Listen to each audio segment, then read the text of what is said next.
Hello guys, आज की story के रियलिटी के ऊपर बेसिक है और बहुत ज़्यादा ही हार्ट टचिंग है। स्टोरी अभिषेक के बारे में है। अभिषेक अपनी नानी के घर आता है और रिया उससे प्यार करने लगती है। तो स्टोरी बहुत ज़्यादा ही इंटरेस्टिंग होने वाली है। प्लीज़ वीडियो को पूरा देखना, स्किप मत करना।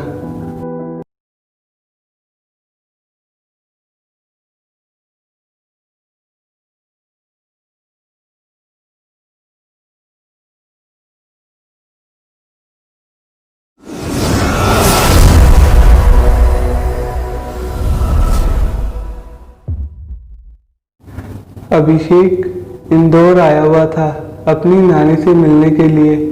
अभिषेक जब छोटा था तब हर साल नानी से मिलने इंदौर आता था, लेकिन जब वो बड़ा हो गया तो लाइफ में इतना बिजी होने की वजह से नानी से मिल नहीं पा रहा था।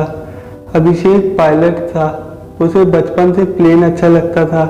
उसका ड्रीम था कि वो पायलट बने, लेकिन कुछ दिनों बाद अभिषेक को नौकरी से निकाल दिया गया। अभिषेक काफ़ी डिप्रेस हो गया था। अब अभिषेक अपनी नानी के पास इंदौर आया हुआ था। नानी घर में अकेली रहती थी।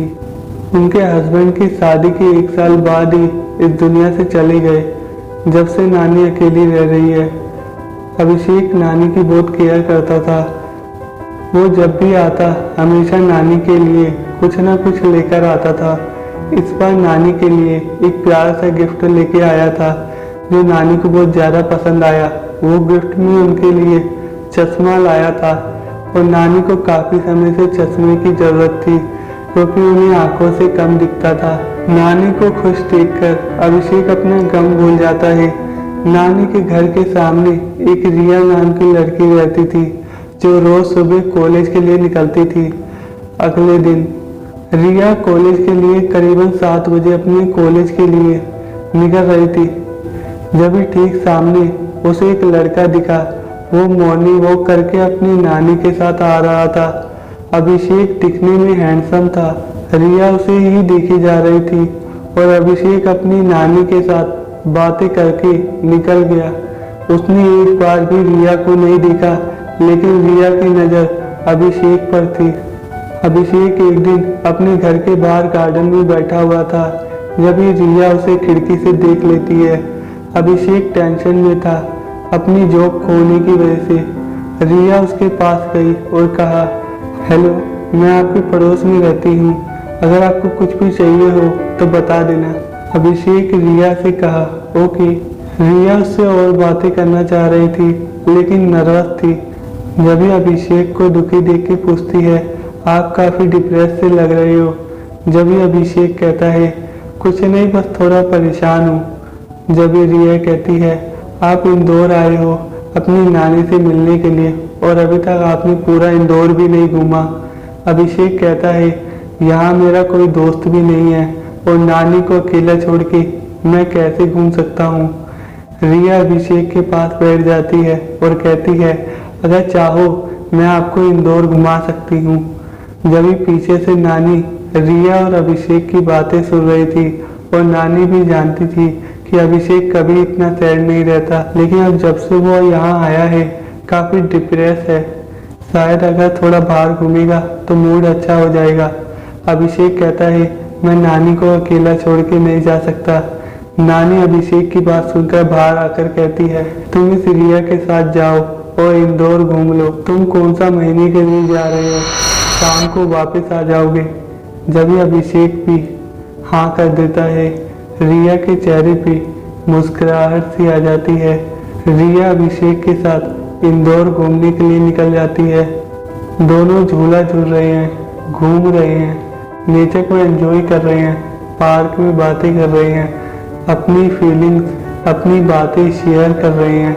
इतना घूमने के बाद, इतना सफ़र एंजॉय करने के बाद अब शाम हो गई थी। रिया और अभिषेक का ये सफ़र काफ़ी सुहाना और यादगार था। रिया अभिषेक के साथ काफ़ी खुश थी क्योंकि आज उन्होंने पूरा इंदौर घूमा। ये काफ़ी सुहाना पल था रिया के लिए। अभिषेक और रिया काफ़ी घुल मिल गए थे। अगले दिन अभिषेक रिया को एक ऐसी जगह ले गया जहां आज तक रिया गई भी नहीं थी।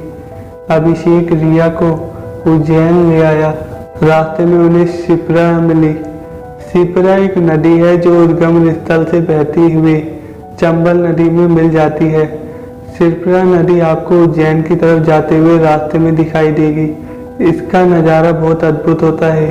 अभिषेक रिया को लेकर इस नदी के दर्शन करने उज्जैन आया था, लेकिन वहां आते वक्त शाम हो गई थी। एक पेड़ के नीचे अभिषेक और रिया दोनों बैठे हुए थे और सूरज डर रहा था। यह नज़ारा बहुत ही अद्भुत था, लेकिन अफसोस की बात यह थी कि नदी काफ़ी धीमी बह रही थी और रात भी हो चुकी थी। अभिषेक और रिया नदी को बहती हुई उसके दर्शन करना चाहते थे। इसके लिए वो सुबह का इंतजार कर रहे थे। दोनों वहीं पेड़ के नीचे सो गए। जब ही सुबह रिया की आंख खुली तो उसने देखा शिप्रा नदी तेज बह रही थी। ये देख के रिया बहुत खुश हुई और उसने अभिषेक को उठाया। अभिषेक उठा तो सामने देख के खुश हो गया। दोनों के चेहरे पर एक अजीब सी मुस्कुराहट थी। दोनों इतना खुश थे। दोनों ने शिप्रा नदी के दर्शन किए और वापस अब अपने इंदौर लौटने लगे। रिया अभिषेक को चाहने लगी थी, लेकिन अपने दिल की बात उसे बता नहीं रही थी। सफर से वापस लौटते वक्त रिया अभिषेक को देखे जा रही थी। अभिषेक पूरी तरह एक्टिव हो चुका था और नेचर को एंजॉय कर रहा था। रिया अभिषेक को देख के काफी खुश थी। अब दोनों वापस आ गए थे। नानी दोनों को साथ देख के काफी खुश थी और अभिषेक का मूड भी पहले से अच्छा हो गया था। दोनों काफी खुश थे। अभिषेक अंदर आ रहा था। जब ही रिया रुक सी गई, नानी ने रिया को देखा और कहा, आओ बेटी, ये तुम्हारा भी घर है। रिया चेहरे पर स्माइल लाकर कहती है, ओके नानी। अब रिया भी उन्हें नानी कहकर बुलाती थी। नानी दोनों के लिए चाय बना के लाती है। सामने दोनों को देखती है। दोनों सोफे पर बैठे बातें कर रहे थे, जबकि सामने टीवी खुला था और टीवी कोई नहीं देख रहा था। दोनों के दोनों बातों में मस्ती कर रहे थे। नानी ये सब देख रही थी और यही दुआ कर रही थी, इन दोनों की शादी हो जाए तो कितना अच्छा रहेगा। रिया के आने के बाद अभिषेक कितना खुश है। नानी उनके पास जाती है और चाय रखकर कहती है, तुम दोनों की बातें खत्म हो गई हो तो चाय पी लो। अभिषेक को नानी के हाथों से बनाई चाय बहुत अच्छी लगती थी, क्योंकि नानी चाय में अदरक, तुलसी, इलायची और दूध वाली चाय बनाती थी। अभिषेक और रिया दोनों चाय पी रहे थे।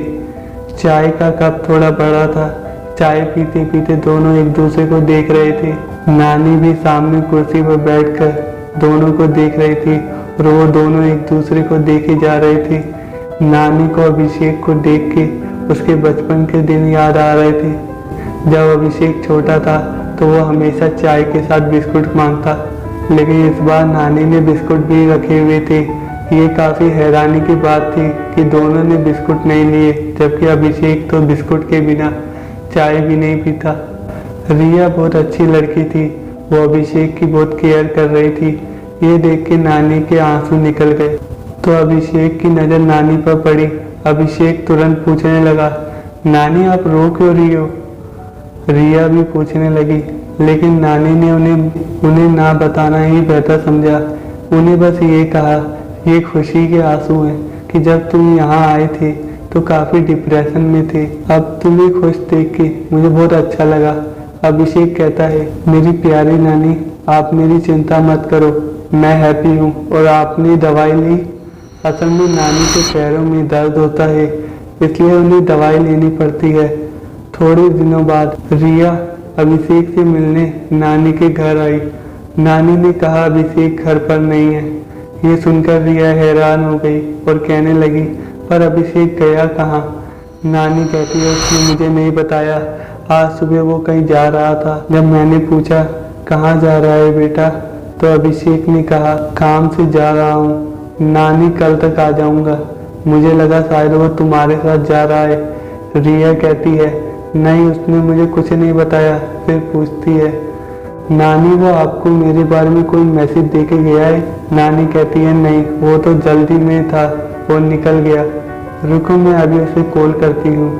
अभिषेक को घर से गए हुए 12 घंटे हो चुके थे और उसका फ़ोन भी नहीं लग रहा था। ऐसे में रिया को बहुत चिंता हो रही थी। अभिषेक की, क्योंकि अभिषेक का अचानक से यूं ही चले जाना एक अजीब सी सीने में घबराहट सी हो रही थी। नानी रिया से कहती है उसका कॉल नहीं लग रहा। रिया बहुत परेशान हो जाती है। 2 घंटे तक अभिषेक का इंतजार करने के बाद अभिषेक का ना तो कोई कॉल लग रहा था, ना कोई मैसेज।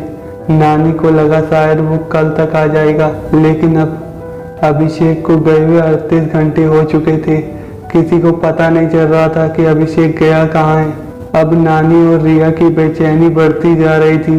अभिषेक का कुछ पता नहीं चल रहा था। नानी और रिया ने आसपास कई लोगों से पता करा, यहाँ तक कि उसके दोस्तों से ही पता करा, तो उसके एक दोस्त ने बताया, मैं तो अभिषेक से जब से नहीं मिला, जब से उसे नौकरी से निकाल दिया गया था।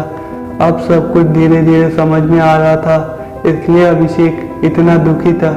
लेकिन वो गया कहाँ है ये किसी को नहीं पता था। थोड़ी देर में नानी और रिया जगह जगह अभिषेक के बारे में पूछकर अब घर आ गए थे। दोनों थक भी गए थे, लेकिन अभिषेक अब कहाँ है और किस हाल में है ये किसी को नहीं पता था।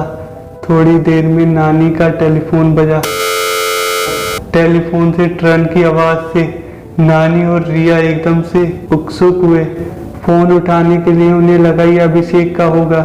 जब ही वहां से आवाज आई, हेलो, ये अभिषेक के घर से बोल रहे हो? नानी कहती है, हाँ, पर हुआ क्या? अभिषेक कहाँ है? वो कहती है, आप प्लीज सिटी हॉस्पिटल आ जाएं, रूम नंबर 302, 3rd फ्लोर। नानी हैरान हो गई थी और कहने लगी, पर अभिषेक ठीक तो है ना, उसे हुआ क्या? वो बस इतना ही कहते, देखिए आप यहाँ आ जाइए, आपको पता चल जाएगा। इतना कहकर वो फोन कट कर देती है। नानी काफी शौक में थी। रिया को नानी के चेहरे से पता चल जाता है अभिषेक बहुत बड़ी मुसीबत में है। नानी पूरी तरह घबराई हुई थी। नानी के एक पैर में तेजी से दर्द उठा और उनके मुंह से चीख निकली। रिया उन्हें संभाल रही थी। नानी की तबीयत ठीक नहीं है, वो ज्यादा चल नहीं सकती। रिया नानी को चेयर पर बिठा देती है और पानी लेकर उन्हें देती है। नानी पानी पीने के बाद अब थोड़ी रिलैक्स हुई थी, लेकिन उनके पैरों में अभी भी दर्द था। रिया कहती है, मैं लेकर आऊंगी अभिषेक को, पर वो है कहाँ? नानी उसे वहाँ के हॉस्पिटल का एड्रेस देती है और रूम नंबर बताती है जो उसे उस नर्स ने बताया था। रिया वहाँ के लिए निकल जाती है 302 रूम नंबर में।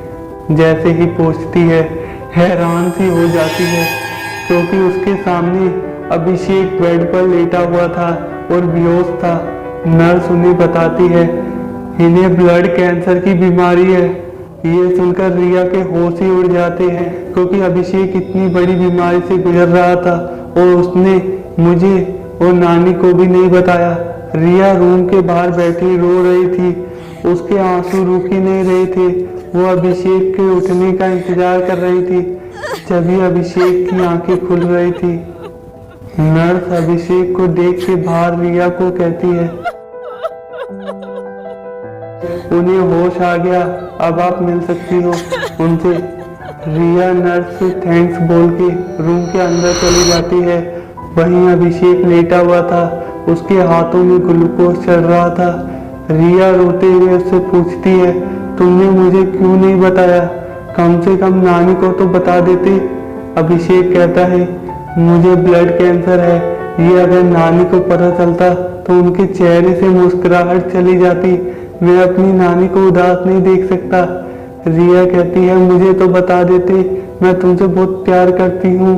जब अभिषेक कहता है, मैं भी तुमसे बहुत प्यार करता हूँ, पर मैं तुम्हें कैसे बताता? मेरे में तुम्हें बताने की हिम्मत नहीं थी, क्योंकि तुम्हें भी मैं प्यार करने लगा था। रिया ये सुनकर उसके आंसू ही नहीं रुक रहे थे। सामने अभिषेक को इस हालत में देखकर सामने शीशे के दरवाजे बने हुए थे, वो खुले हुए थे। बाहर से ताजी हवा चल रही थी। अभिषेक की तबीयत बिगड़ती जा रही थी। वो लास्ट स्टेज में था। जैसे ही रिया अभिषेक से ये कहना चाह रही थी कि नानी का बुरा हाल है, तुम्हें देखना चाहती है, उसी वक्त अभिषेक की सांसें रुक सी गई, थम सी गई। रिया अभिषेक को कहने लगी, अभिषेक अभिषेक वो तुरंत डॉक्टर को बुलाती है और डॉक्टर नर्स रिया की चीख सुन के तुरंत आती है। अभिषेक को उठाने की कोशिश भी करते हैं, लेकिन अभिषेक इस दुनिया से जा चुका था। रिया बहुत रो रही थी। अब उसे फिक्र हो रही थी कि नानी को जब पता चलेगा कि अभिषेक नहीं रहा, यह सुनकर उन्हें गहरा सदमा सा लग जाएगा। दोस्तों, अगर आपको स्टोरी पसंद आई हो तो लाइक कमेंट करके जरूर बताएं और प्लीज़ वीडियो को शेयर जरूर करें और चैनल पर न्यू हो तो ऐसी इंटरेस्टिंग वीडियो देखने के लिए चैनल को सब्सक्राइब करें और बेल आइकन जरूर दबाना, जिससे आने वाली वीडियोस का नोटिफिकेशन आपको मिल जाए। दोस्तों, आपको गेमिंग, हॉन्टिंग या एडवेंचर गेम्स खेलना पसंद है तो प्लीज़ ऊपर मेरे भाई का चैनल का लिंक है, उसे जाके जरूर देखें और चैनल को सब्सक्राइब करो। मिलते हैं नेक्स्ट वीडियो में एक नई स्टोरी के साथ। Okay, it's rap packed to my pulse flat. We keep it real, no false rap. I got 4 cars and they all black. Got 4 bras and they all that.